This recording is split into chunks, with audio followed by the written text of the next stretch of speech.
नमस्कार, city centre show में आपका स्वागत है। मैं हूं पूजा भारद्वाज और आज हम ये शो मुंबई से नहीं बल्कि मुंबई से 250 किलोमीटर दूर बारामती से लेकर हाजिर हैं। पुणे ज़िले का ये छोटा तहसील है बारामती, जो कि शरद पवार के नाम से जाना जाता है। कोई पहचान की ये जगह मोहताज नहीं है। तो जिस तरह से शरद पवार ने एनसीपी अध्यक्ष पद को छोड़ने का ऐलान किया, उनकी पार्टी में तो भूचाल आया ही। बारामती में लोग किस तरह से निःशब्द हैं, हमने बारामती पहुंचकर कुछ लोगों से बात की। आइए सबसे पहले आपको दिखाते हैं। एक चाय की दुकान के बाहर इस वक्त हम हैं, बारामती महानगर पालिका के बिल्कुल सामने, और यहाँ पर भी लोगों की बहुत ही पुख्ता कुछ राय है।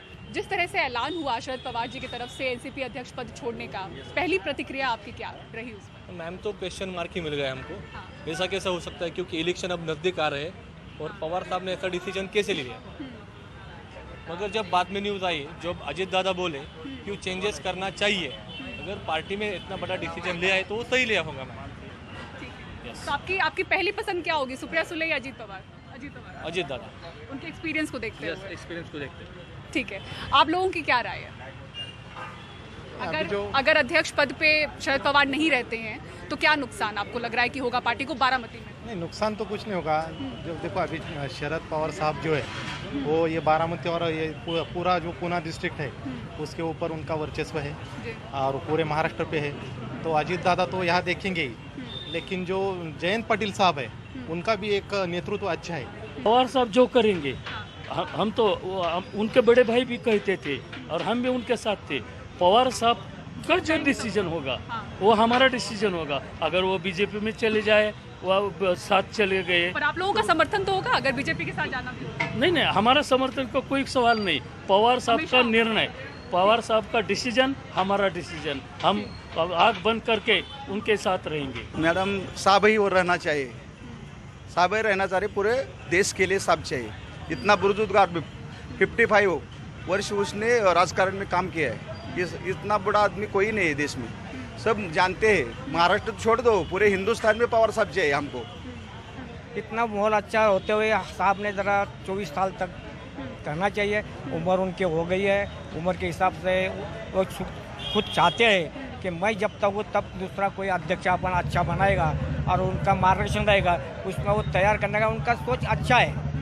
लेकिन हम पब्लिक है जो है बारामती वाले को अच्छा ऐसा लग रहा है कि साहब 24 साल तक चाहिए करके। अभी वो साहब रहता है तो 100 के ऊपर हमारे आमदार चुन के आते हैं और पूरी सत्ता अपने हाथ में आ जाती है। को कोई भी तकलीफ आती है तो डायरेक्टली हम उनके घर पे जाते हैं, उनके पास हमारी मजबूरी डालते हैं तो डायरेक्ट दिल्ली फोन करके हमारा काम वही जगह पे होता है। नहीं छोड़ना चाहिए, हम मांगते हैं सब लोग, लेकिन आप साहब के पीछे हम लोग हैं, यह हमारा कहना है। तो जो भी उनका निर्णय होगा आप लोग मानेंगे उसको?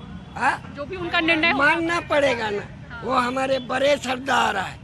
बारामती नहीं, पूरा महाराष्ट्र नहीं देखा कि गलत निर्णय नहीं लेंगे शरद पवार साहब। शरद पवार साहब जो निर्णय लेंगे वो पूरा महाराष्ट्र एक्सेप्ट करेगा और उनके साथ पूरा महाराष्ट्र साथ रहेगा। इससे पहले भी महाराष्ट्र शरद पवार साहब के साथ रहेगा, खड़ा रहेगा है, और आगे भी 100% उनके ही साथ खड़ा रहेगा। बारामती में जन्मे शरद पवार ने छात्र आंदोलन के साथ 16 साल की उम्र में राजनीति में सक्रियता दिखाई। उसके बाद 5 दशक से भी ज़्यादा उनका राजनीतिक सफ़र रहा और इस सफ़र के बीच में विकास कार्यों से राष्ट्रीय पटल पर उन्होंने बारामती को रखा। ये गढ़ उनके लिए क्या मायने रखता है और क्या विकास कार्य यहाँ पर हुए हैं, दिखाते हैं उनका राजनीतिक सफ़र हम आपको सुनील सिंह की इस रिपोर्ट में। शरद पवार का नाम आते ही बारामती का नाम अपने आप जेहन में आ जाता है। एक सहकारी चीनी मिल के मैनेजिंग डायरेक्टर के बेटे शरद पवार ने छात्र आंदोलन से अपनी राजनीति शुरू की और 27 साल की उम्र में ही विधायक बन गए थे। उन्होंने कभी हार का मुंह नहीं देखा। शरद पवार 4 बार राज्य के मुख्यमंत्री बने और केंद्रीय मंत्री भी रहे, लेकिन बारामती से उनका नाता अटूट बना रहा। 67 में हम कॉलेज में पढ़ते थे जब उनका पहला इलेक्शन हुआ। सब कॉलेज के युवा उनके पीछे खड़े रहे और बहुत वोटों से हमने जीत कर लाया। अभी उसको कितने 50 साल से ज़्यादा साल हो गए, लेकिन ऐसा नेता, ये हमारे बारामती की अस्मिता और गौरव की बात है। जब हम उनका नाम कोई लेता है तो हमारे सीना चौड़ा हो जाता है। इतना उनका नाम, उनका काम हमें प्रेरित करता है। शरद पवार ने बारामती में कृषि, उद्योग और सहकारिता का जाल बिछाकर तरक्की का काम किया है। लेकिन इलाके में आज भी उनकी छवि एक बड़े किसान नेता की है। खेती के बारे में तो ऑल सब फार्मर जो है किसान है, वो किसान भाई हमारे सब उनके ऊपर है, वो जो बोलेंगे वही सही होता है। उनका जो ख्याल है वो खेती के बारे में जो उनका मार्गदर्शन होता है बहुत बढ़िया होता है, बहुत यूज़फुल होता है और सब किसानों के लिए वो उसका अच्छा होता है। वो जो नाता है किसानों के साथ उनका बहुत बढ़िया है। शरद पवार के इस अचानक लिए फैसले से बारामती के लोग भी हैरान और दुखी हैं। शरद पवार के करीबी दोस्त जवाहर शाह बताते हैं कि इस्तीफे की खबर सुनकर उन्होंने शरद पवार को फोन लगाया था, लेकिन फोन बंद था। पवार साहब कुछ भी निर्णय नहीं लेते थे तो 4-5 आदमी को बुला के ऐसा ऐसा है बातचीत करके निर्णय लेते थे। कल कैसा निर्णय लिया मेरे को मालूम नहीं, मैंने पहले टीवी पे देखा और मैं भी चक्के हो गया कि कैसा क्या निर्णय हो गया, क्यों साहब ने ऐसा किया। मैं खुद ने नहीं, मेरे 2-3 फ़ोन किया इमीडिएट। मैंने तो शाम को साहब को भी मोबाइल किया, लेकिन उसका मोबाइल स्विच ऑफ था। मेरे को ही मालूम नहीं कि ऐसा कैसा निर्णय लिया। एनसीपी पार्टी के नेता और कार्यकर्ता ही नहीं, बारामती के लोगों के लिए भी शरद पवार का एक एक शब्द आदेश की तरह होता है। कभी कोई उनका विरोध नहीं करता, लेकिन पहली बार हो रहा है कि पार्टी अध्यक्ष पद छोड़ने के उनके फैसले को लोग मान नहीं रहे हैं और खुलेआम विरोध कर रहे हैं। बारामती से जितेंद्र यादव और मुंबई से अपने सहयोगी गणेश परब के साथ सुनील सिंह, एनडीटीवी इंडिया के लिए। दिल्ली के जंतर मंतर पर बृजभूषण सिंह के खिलाफ धरना दे रहे पहलवानों से मिलने के लिए भारतीय ओलंपिक संघ की अध्यक्ष पीटी उषा पहुंची। गुरुवार को इस मामले की अगली सुनवाई है कोर्ट में। ऐसे में ये मुलाकात कितनी अहम हो जाती है, रविश रंजन शुक्ला की इस रिपोर्ट में आपको दिखाते हैं। धरना प्रदर्शन और तीखी भाषणबाजी के बीच बुधवार को भारतीय ओलंपिक संघ के अध्यक्ष पीटी उषा जंतर मंतर पहुंची। यहां धरना दे रहे पहलवानों के साथ करीब 20 मिनट चली मुलाकात के बाद मीडिया से बचते बचाते हुए निकल गईं। लेकिन धरने को कुछ दिन पहले अनुशासनहीनता बताने वाली पीटी उषा के जंतर मंतर पहुंचने से समाधान की उम्मीदें बढ़ी हैं। धरना दे रहे पहलवानों का कहना है कि पीटी उषा ने इस मामले का हल निकालने का आश्वासन दिया है। हमें न्याय चाहिए, हमें कोई ना तो हमारी गवर्नमेंट से कोई लड़ाई है ना हमारी किसी और से लड़ाई है, चाहे वो पार्टी है विपक्ष है, किसी के साथ हमारा कोई नहीं है। हम सिर्फ कुश्ती के लिए बैठे हैं। अगर कुश्ती में सब कुछ ठीक हो जाएगा, जो एलिगेशन लगे हैं वो उनके ऊपर सिद्ध होने के बाद उनको जो क्या वो सरकार की तरफ से कोई सोल्यूशन लेकर आई थी या वो? लेकिन 6 बार के सांसद और 2012 से कुश्ती संघ के अध्यक्ष बृजभूषण सिंह के खिलाफ केस दर्ज होने के बावजूद अब तक पुलिस ने उनसे पूछताछ तक नहीं की है। उनका बेटा करण भूषण सिंह कुश्ती संघ का उपाध्यक्ष है। बृजभूषण सिंह के विरोध में जहां जंतर मंतर पर लोग जुट रहे हैं, वहीं उत्तर प्रदेश में उनके समर्थकों की भी कमी नहीं है। लिहाजा सरकार से लेकर उनके सियासी विरोधी तक बयान देने से बचते रहे हैं। ये भारतीय जनता पार्टी के खिलाफ कांग्रेस का एक षड्यंत्र है। आदरणीय नेताजी के बारे में वैसे वो हमारे पिता तुल्य हैं, हम लोग शुरुआती दौर से जानते हैं। कोई भी ऐसा जो भी आरोप लगाया गया है एकदम निराधार है और जांच होगी, सब कुछ सामने आएगा। पहले भी कमेटी ने जांच किया है, उसमें कुछ नहीं आया है। नहीं, वो एकदम साजिश है, सब कांग्रेस की साजिश है, कुछ उद्योगपतियों की साजिश है, कुछ राजनीतिक विरोधियों की साजिश है, उसमें कुछ नहीं है। वो खिलाड़ियों का धरना नहीं, वो प्रायोजित कार्यक्रम है। अब सबकी निगाहें सुप्रीम कोर्ट में इस मामले पर गुरुवार को होने वाली सुनवाई पर टिकी है। लेकिन इन सब के बीच ये आरोप प्रत्यारोप कुश्ती की साख पर बट्टा जरूर लगा रहे हैं। कुश्ती से जुड़े हर एक शख्स की यही मांग है कि इन गंभीर आरोपों की निष्पक्षता के साथ में जांच हो, ताकि दूध का दूध और पानी का पानी हो सके। खैर, पीटी उषा के आने से देर आए दुरुस्त आने वाली कहावत चरितार्थ होती है। उम्मीद यही जताई जा रही है कि आरोप प्रत्यारोपों का तापमान पीटी उषा के आने से कुछ कम होगा।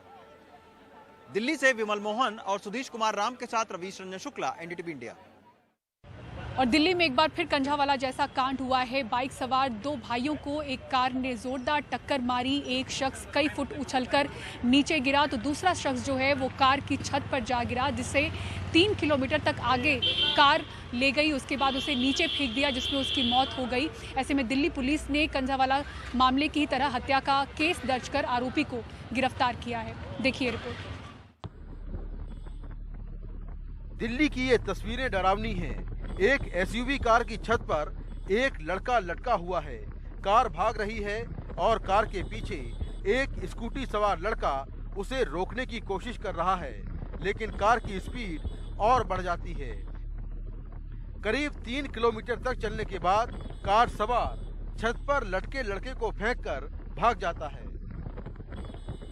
ये है कस्तूरबा गांधी मार्ग और टॉलिस्टॉय मार्ग की रेड लाइट। यहीं पर आरोपी हरनीत सिंह चावला ने मुकुल और दीपांशु को टक्कर मारी। दरअसल आरोपी हरनीत सिंह चावला इस रास्ते से आ रहा था और यहाँ पर जो दीपांशु है वो अपनी स्कूटी से सीपी से आ रहा था। यहीं पर टक्कर हुई और टक्कर मारने के बाद आरोपी हरनीत सिंह चावला कार को बिना रोके इसी रास्ते पर आगे की ओर भाग गया। ये हादसा 29-30 अप्रैल की रात 12:55 पर हुआ। इसके बाद कार सवार टॉलिस्टॉय मार्ग से रंजीत सिंह फ्लाईओवर होते हुए करीब 3 किलोमीटर का सफर तय कर 5 मिनट में रात ठीक 1 बजे दिल्ली गेट पहुंच गया। आरोपी हरनीत सिंह चावला केजी मार्ग से यहां दिल्ली गेट पर पहुंचा। यहां से वहां तक की दूरी करीब 3 किलोमीटर है। तो रात के वक्त उसने 3 किलोमीटर का सफर तय किया, यहाँ पर गाड़ी रोकी और दीपांशु को गाड़ी से फेंकने के बाद यहाँ से भाग गया। उसके बाद दीपांशु को दिल्ली पुलिस ने अस्पताल पहुँचाया, जहाँ उसकी मौत हो गई। सबसे अहम बात यह है कि अगर आरोपी गाड़ी बीच में रोक देता तो शायद दीपांशु की जान बच सकती थी, लेकिन वीवीआईपी इलाके से होते हुए आरोपी 3 किलोमीटर का सफर तय करके यहाँ तक पहुँचा और दीपांशु को फेंकने के बाद यहाँ से भाग गया। मृतक की पहचान 30 साल के दीपांशु वर्मा के तौर पर हुई। दीपांशु गाजियाबाद का रहने वाला था। उसकी ज्वेलरी की शॉप है और अपने किसी काम से दिल्ली आया था। दीपांशु अपने माता पिता का इकलौता बेटा था।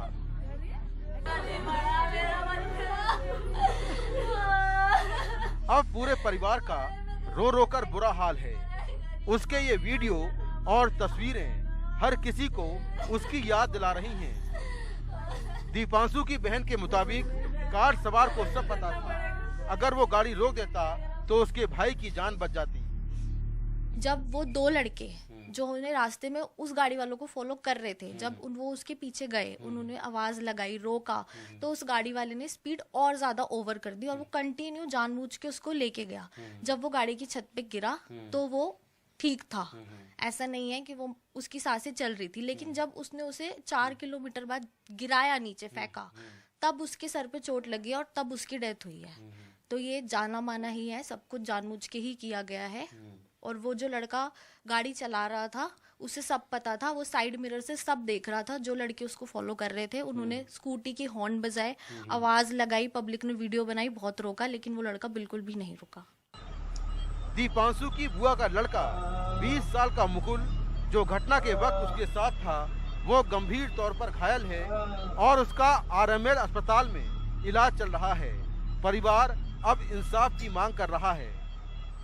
मेरी मांग यही है कि मेरे भाई के साथ जो हुआ वो किसी के साथ ना हो, अपने रूल्स रेगुलेशंस फॉलो किए जाए और ऐसे लोगों को इतनी कड़ी सजा मिलनी चाहिए ना कि लोग कांपे उस चीज से कि ऐसा कभी कोई करने के बारे में सोचे भी ना। इतनी कड़ी सजा मिलनी चाहिए उस बंदे को, बहुत ही ज्यादा।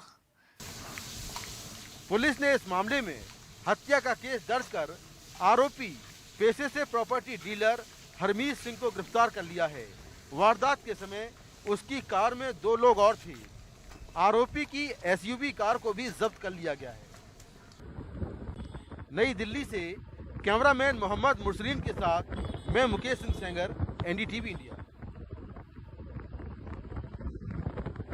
और गो फर्स्ट दिवालिया होने के कगार पर है। 5 मई तक उनकी कोई उड़ान नहीं उड़ेगी। ऐसे में यात्रियों को परेशानी उठानी पड़ रही है। अब डीजीसीए के सामने अचानक कैंसिलेशन को लेकर गो फर्स्ट को जवाब दाखिल करना है। परिमल कुमार की रिपोर्ट देखिए। अरे नहीं है, फ्लाइट तो कैंसिल करो ना, फिर क्या परेशान कर रहे हो? हैरान परेशान बेहाल यात्री, तुम लोग सब है रहो। अचानक उड़ान रद्द तो आपा भला कैसे रहे? अरे 20-20 हजार टिकट ले रहे हैं, 20-20 हजार रुपए का, शर्म नहीं है तुम लोग को? गुस्सा कर्मचारियों पर निकल रहा है। कोई ऑल्टरनेट फ्लाइट का विकल्प मांग रहा है तो कोई अपना रिफंड। लेकिन कंपनी जब दिवालिया होने के कगार पर है तो जवाब गो फर्स्ट के कर्मचारियों के पास भी नहीं। आप लोग रिफंड को लेके कोशिश कर रहे हैं? रिफंड को लेके कोशिश कर रहे हैं जी, अरेंजमेंट के लिए कर रहे हैं। रिफंड भी अभी नहीं दिया, बोले कि 24 आवर या 7 डेज में आएगा। मेरे को आज ही गुवाहाटी जाना था और मेरे अब जो नेक्स्ट फ्लाइट हो रही है 15-16 हजार रुपए की फ्लाइट है। और ये कितने में लिया था आपने? ये 5,000 का 6,000 का फ्लाइट था ये। यात्रियों के सामने फौरी तौर पर समस्या है और गो फर्स्ट के करीब 5,000 कर्मचारियों के सामने रोजगार की। कैमरे पर बिना आए एक कर्मचारी ने बताया कि 5 मई तक ऐसे ही काम करने को कहा गया है। इसके बाद हमारा भविष्य तय होगा। समस्या में मुसाफिर भी हैं और संकट में कर्मचारी भी। एक तरफ गंतव्य पर देरी से पहुंचने का रोना है तो दूसरी तरफ रोजी रोटी और रोजगार की समस्या। तो सवाल उठता है कि आखिर इतनी ज्यादा माली हालत खराब होने की नौबत कैसे बनी और क्या इस संकट से उबरने का कोई रास्ता भी है? क्या आपको लगता है कि कोई एक संभावना बची है कंपनी के उबरने को लेकर? देखिए, मेरे अपने ख्याल में जब आप इस स्टेज में चले जाते हैं, खासतौर पर जब आप ऑपरेशंस को सस्पेंड कर देते हैं तो रिवाइवल बहुत मुश्किल हो जाता है। तो मेरा नहीं मानना कि अब ये इसको मार्केट से अगर ये इसको एक बार जब इस स्थिति में आ गए हैं तो it is almost as good as a closure. Go First के पास 61 विमान हैं और रोजाना करीब 30,000 यात्री इस एयरलाइंस के साथ सफर करते हैं। यानी महज 3 दिनों में ही करीब 90,000 यात्रियों के सामने उड़ान भरने और रिफंड देने की समस्या है। गो फर्स्ट ने कहा कि इंजन सप्लाई करने वाली अमेरिकी कंपनी प्रैट एंड व्हिटनी की खराब इंजन सप्लाई ने यह समस्या पैदा की। इसके चलते 25 फ्लाइट की उड़ान रोकनी पड़ी। हालांकि प्रैट एंड व्हिटनी ने एक बयान जारी करके कहा कि गो फर्स्ट ने लंबे समय से उसके प्रति अपनी वित्तीय जवाबदेहियां पूरी नहीं की हैं। गो फर्स्ट से पहले किंगफिशर और उसके बाद 2019 में जेट एयरवेज भी दिवालिया हो चुकी है। अगर यदि ये रिफंड लेट हुआ तो भारतीय उड्डयन क्षेत्र के लिए चुनौती फिर बड़ी होती दिख रही है। नई दिल्ली से परिमल कुमार, एनडीटीवी इंडिया।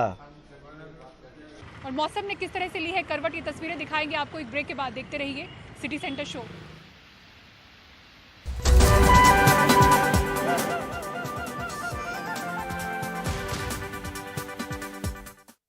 और अब आइए बात करते हैं मौसम की। एक तरफ मैदानों में जहां बारिश हो रही है तो दूसरी ओर पहाड़ों में बर्फबारी।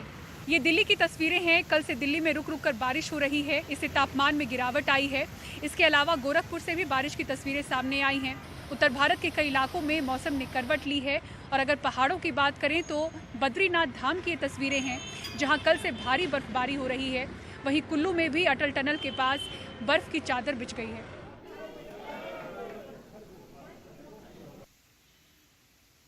और सिटी सेंटर शो में फिलहाल इतना ही। महाराष्ट्र के बारामती से पूरी टीम को दीजिए इजाजत। खबरों के लिए देखते रहें एनडीटीवी इंडिया। नमस्कार।